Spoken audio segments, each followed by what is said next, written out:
আজকে দিদির জন্মদিন, তাই আমরা সবাই মিলে বেরিয়ে পড়লাম দিদিকে একটা সারপ্রাইজ দেবো। তাই প্রথমেই আমরা চলে যাব একটা কেকের দোকানে। তো আমরা একটা কেকের দোকানে চলে এসেছি, এখান থেকে একটা কেক পছন্দ করে নেব, সবার যেটা পছন্দ হবে সেটাই নেব।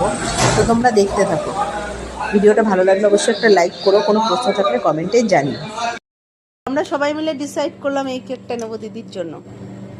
তো আমাদের কেকটা নেওয়া হয়ে গেছে, এবার চলে যাব আমরা গোলাপের দোকানে, ওখান থেকে দিদির জন্য নিয়ে নেবো একটা গোলাপ। জ্বালিনি, এখানে সবাই এখন খুব ব্যস্ত বেলুন লাগাতে।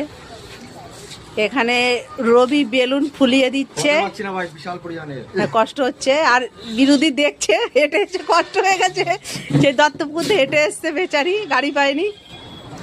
এই তোড়জোড় চলছে। আসো আসো আসো, আয় আয় আয় আয় আয় আয়, হ্যাপি বার্থডে। হ্যাপি বার্থডে দিদি, হ্যাপি বার্থডে দিদি। এটা হাতে পড়া, এটা পরিয়ে দাও দিদিকে। হ্যাপি বার্থডে গানটা চালাও না সবাই। এটা সবই একই colour. Birthday to you, happy birthday to you, happy birthday to you দিদি। আরে আগে তালি দাও, একই তুমি হাত তালি দেবে না।